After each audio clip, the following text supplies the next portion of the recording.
Hello and welcome back to It's New. We almost have the whole gang. Crystal's going to try to make it, so she's having some technical difficulty. But Mordy, what are you talking about? Stop, thief. I saw the whole thing. It was a drive-by fruiting. Greg? LSA advertisers are required to set up more ad space. Google business profiles in order to proceed. And I'm going to be covering, can you count how many ad campaigns are being created every second at Google, plus some more news. So stay tuned. Yada, yada, yada.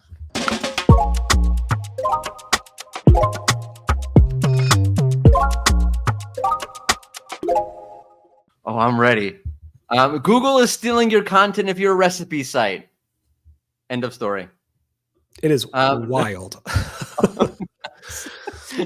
By the way, the drive-by fruiting is a reference to Mrs. Doubtfire, in case you don't know that. I'm an old person. Anyway, there is a report on SERoundtable.com, Gesundheit, that my bad, Morty. I'm allergic to this story. What happened? He's allergic to fruit and to the story. I'm allergic to the theft. Someone searched for Pesto Recipe, and when there's like a little quick view that Google's offering that offers basically the entire recipe from the website without ever going to the website. Because I'm pretty sure that's fair use, right? Like you could just do that. It's because all that recipe markup and structured data, Google has it all. And the beauty of it is they don't have to show the whole story behind how 500 years ago, my great-great-great-great-grandmother did this, lived there, and this is where the recipe came. We're just showing you what the user wants to see. Got it. So what you're saying is because the recipe website tried to steal our attention for too long, Google said we can steal your content and put it on the SERP.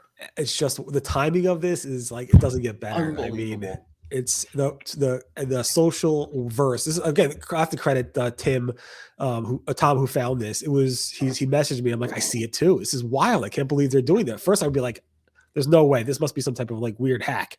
But it's literally taking all the juicy parts of the content, everything you need, and saying you can visit the website, but why? Here's everything you need. I'm trying to explain this to Google. When, and I'll do it in the style of the Talmud, when you're a big brand and everyone loves you and you're at the top of the mountain and there's nothing anybody can do to hurt you, you can get away with this stuff.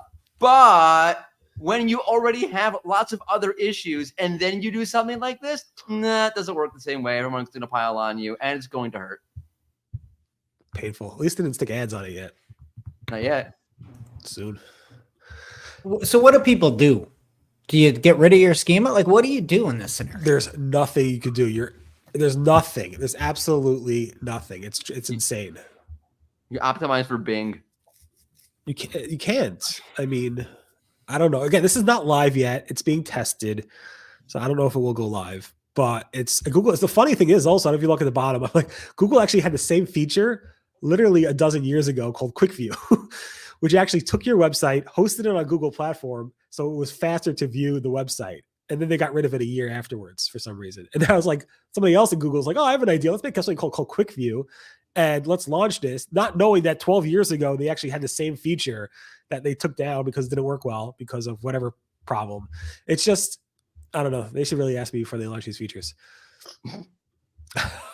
Anyway, let's talk about local service ads and Google business profiles, Greg. All right. So Ben Fisher at the Social Dude on X had found or been given a warning, basically, that as of Thursday, November 21st, local services ad will need a matching Google business profile to continue showing up in the search results and display customer reviews. If you don't recall, we talked about it a few weeks ago.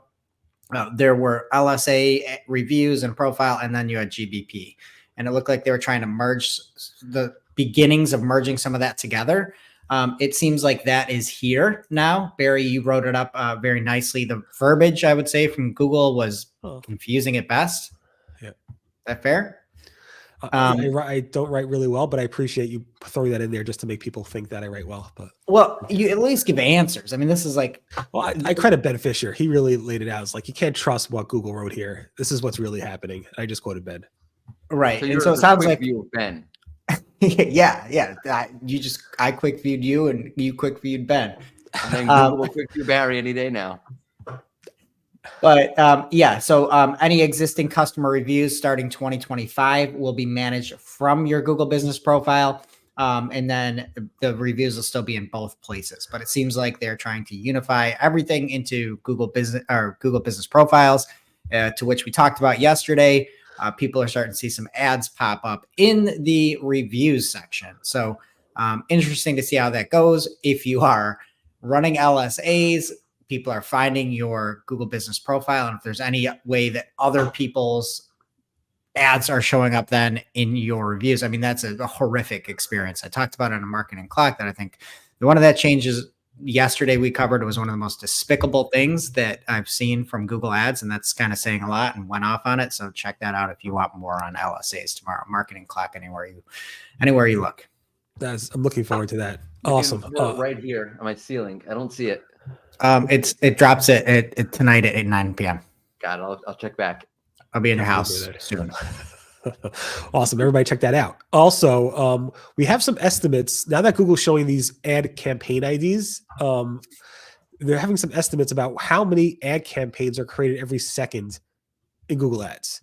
So Thomas Excel thought that based on his measurements that 9,000 ad campaigns are created every second based on his estimates. Now, Mike Ryan says he thinks it's more like 40 per second.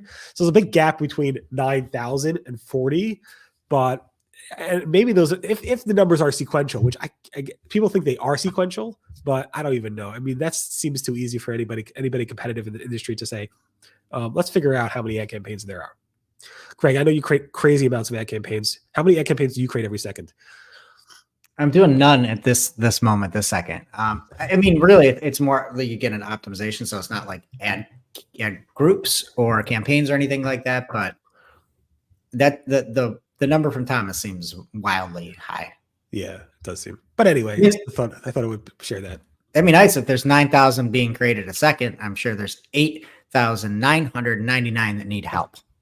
So there you go. It's a good business. I'm Mr. Positivity, and I'm here to help you.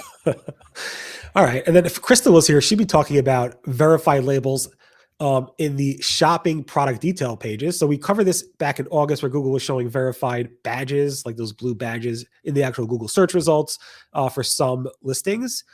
Now it seems like, according to Kushal, that if you click into a product detail and you look at the retailer selling it, on some retailer brands like Walmart, you'll see the badge icon over there as well. Same information from back in August. Super interesting to see this. I think maybe this might have to do with the Google shopping experience scorecard, where you become like somewhat verified if you have a good shopping experience. I could be wrong, and maybe that's where this all stems from, but I'm not sure.